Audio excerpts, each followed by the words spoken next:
10 நிமிஷத்தில் ரொம்பவே ஹெல்த்தியான அதே சமயம் ரொம்ப டேஸ்ட்டான ஒரு ரெசிபி செய்ய போகிறோங்க. அதுக்கு நான் ராகி மாவு 1 கப் எடுக்கிறேன். இதை ஒரு பவுலில் சேர்த்துக்கலாம். காலையில் ஸ்கூலுக்கு போகிற குழந்தைங்களுக்கு பிரேக்ஃபாஸ்ட்டாக இதை நீங்கள் செஞ்சு கொடுக்கலாம். மாவு எடுத்த கப்லேயே 1 கப் தண்ணி ஊற்றி கல் உப்பு கொஞ்சம் சேர்த்துட்டு கொஞ்சமாக நல்லெண்ணெய் சேர்த்துக்கலாம். இந்த தண்ணி நல்லா திரையுது பாருங்கள். இந்த சமயத்துக்கு ஸ்டவ் ஆஃப் பண்ணிவிட்டு நம்ம மாவில் இதை கொஞ்சம் கொஞ்சமாக கலந்துக்கலாம். ஒரு ஸ்பூன் போட்டு கலந்து விட்டுக்கலாம்.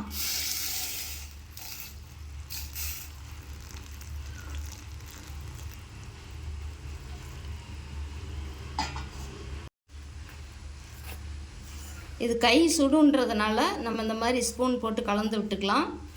இது கொஞ்சமாக கை பொறுக்க ஆறின பிறகு நம்ம நல்லா கையில் வச்சு நல்லா பிசைஞ்சிக்கலாம்.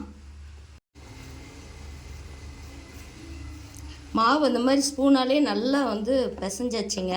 இது கொஞ்சம் கை பொறுக்க ஆறுனொட்டி நம்ம கையில் பிசைஞ்சிக்கலாம். இதுக்கு நம்ம ராகி மாவு 1 கப் மாவுக்கு 1 கப் தண்ணி வச்சுருக்கேன். இதுவே சரியாக இருக்குது. உங்களுக்கு ஒரு சில மாவுக்கு கொஞ்சம் அதிகம் தண்ணி தேவைப்படுற மாதிரி இருந்தால் நீங்கள் கொஞ்சம் சேர்த்து வச்சுக்கலாம். இல்லை அப்படின்னா நீங்கள் இதே அளவு சரியாக இருந்தால் இதே போலவே பிசைஞ்சிக்கலாம். அது ஆரியத்தை பொறுத்து. இப்போ மூடி வச்சிடலாம். இப்போ மாவு திறந்து பார்க்கலாங்க. நம்மளுக்கு கை பொறுக்க சூடு ஆறி இருக்கு.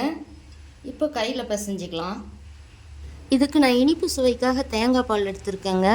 நீங்கள் உங்களுக்கு காரமாக வேணும்னா நீங்கள் குருமா அந்த மாதிரி கூட வச்சுக்கலாம். இது ஆரியை நான் வீட்டிலே வாங்கி அரைச்சதுங்க. பாக்கெட் மாவும் கடையில் இருக்குது. நீங்கள் அது வேணுனாலும் வாங்கி இந்த மாதிரி செய்யலாம்.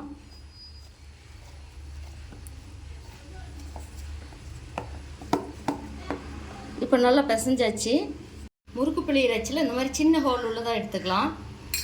இதுக்கு நான் கொஞ்சமாக எல்லாம் எண்ணெய் தடவிட்டேன் உள்ளே இந்த தட்டைக்கு எல்லாமே. ஏன்னா மாவு அப்போ தான் அதில் நமக்கு ஒட்டாமல் வரும்.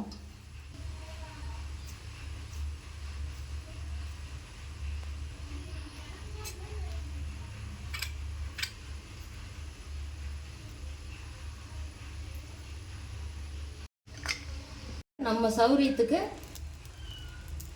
இந்த மாதிரி பிழிஞ்சிக்கலாம். பாருங்கள் கொடி எவ்வளோ சூப்பராக வருதுன்னு.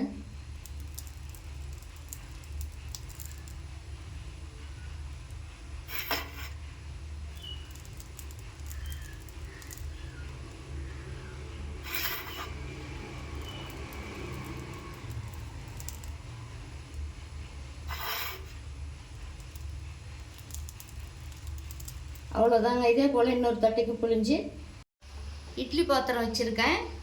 அதில் ஒரு 1/4 லிட்டர் அளவுக்கு தண்ணி வச்சுருக்காங்க. இந்த தண்ணி நல்லா கொதிச்சிடுச்சு. இப்போ இந்த இட்லி தட்டை இதில் வச்சுக்கலாம்.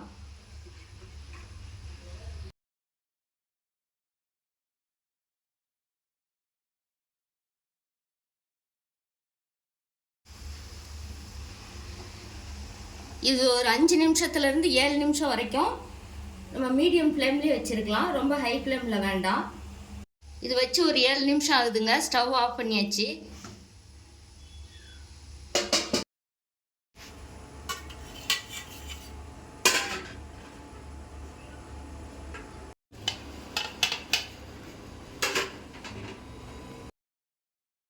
இதுக்கு நான் தேங்காய் பால் எடுத்திருக்கேங்க. இதில் கொஞ்சம் வெல்லம் ஏலக்காய் சேர்த்து தேங்காய் பால் எடுத்திருக்கேன். நீங்கள் காரமாக வேணுன்னா குருமா அந்த மாதிரி கூட எடுத்துக்கலாம். இதே போலவே நீங்களும் செஞ்சு பாருங்கள். இந்த வீடியோ பிடிச்சிருந்தால் லைக் பண்ணி ஷேர் பண்ணுங்கள். தேங்க்யூ.